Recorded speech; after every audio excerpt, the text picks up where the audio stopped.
Hi guys, this is official Sahar TV, and today we're going to be talking about the Nakba. The Nakba, the event that all the Arabs talk about, the big disaster.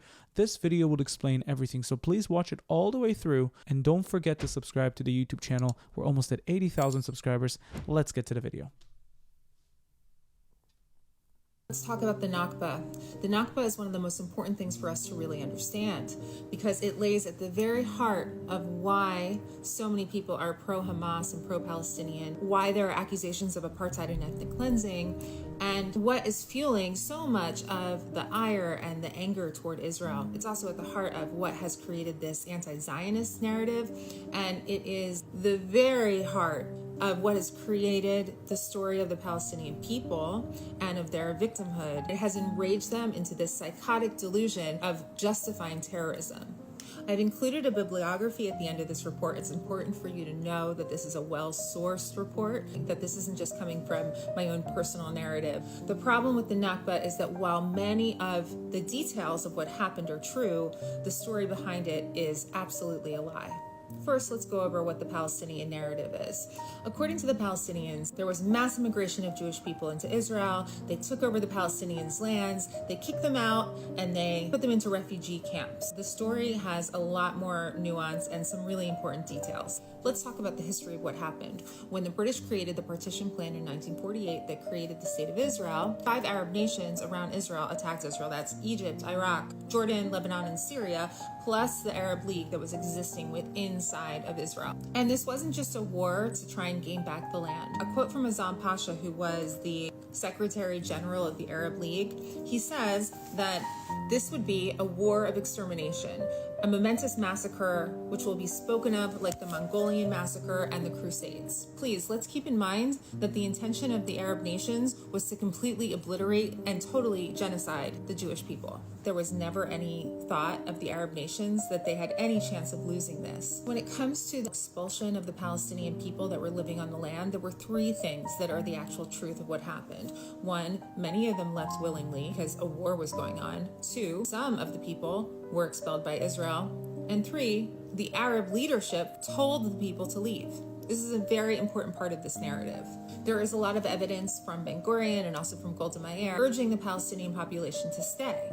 So the word Nakba, it means catastrophe. And this is a very important fact about how this word came to be. It comes from a writer, Constantine Zurich, that when he coined the term Nakba, Nakba actually refers to the failure of the Arab nations in annihilating the Jews, and not the expulsion of the Palestinian people. This is a very important distinction. Interesting. I didn't know about this. To understand what the original people actually felt that the catastrophe was. So why is this quote from the Arab League important, that this is a war of annihilation? I'd like to point out just how serious this threat of a war of annihilation is. Let's talk about the Mufti. The Mufti was the Palestinian leader in Jerusalem at the time of the Holocaust. Did you say the Palestinian leader? Hold on. The Mufti was the Palestinian. He was not the Palestinian leader during the Holocaust. He was an appointed religious leader that was appointed by the Brits to tame the Arabs of the region against all the pogroms they were committing against the Jews.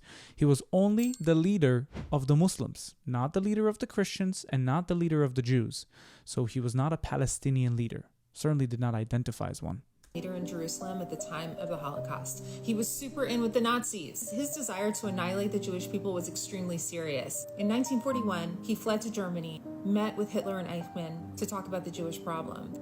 He tried to persuade Hitler to help him take care of the Jewish problem in Palestine. He also received monthly stipends from Hitler to help with the eradication of the Jewish people in that region, and also recruited an army of 20,000 Muslims to fight in the SS. If it hadn't been that Hitler was defeated in Egypt, that's exactly what would have happened. He had already started to conduct plans to build gas chambers in Jenin to recreate the German extermination process. So as you can see, the local statement of a war of annihilation was extremely real. So going back to Israel, in reaction to the war that had started in 1948, all of the surrounding countries that attacked Israel forcibly expelled their entire Jewish populations. That is true ethnic cleansing. So against all odds, when Israel was expected to lose the war, instead they won the war. And now this created a situation where there were around 500,000 to 700,000 Arabs that were expecting to ride back into Israel. These suddenly were made into refugees.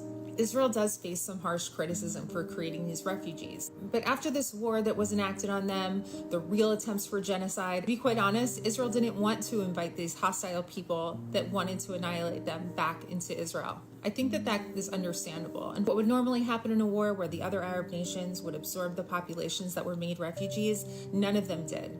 And that is how the Palestinian people were born and made to be permanent refugees.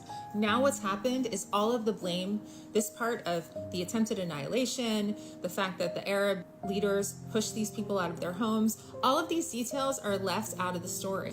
The mission has always been to annihilate Israel and to undermine the Jewish people and not recognize their right to their homeland. Arafat was actually very brilliant because he realized that if you cannot take Israel by force and by sword, you can do it by narrative. Yes, the Nakba was a catastrophe. The reasons for that is something that needs to be talked about and examined.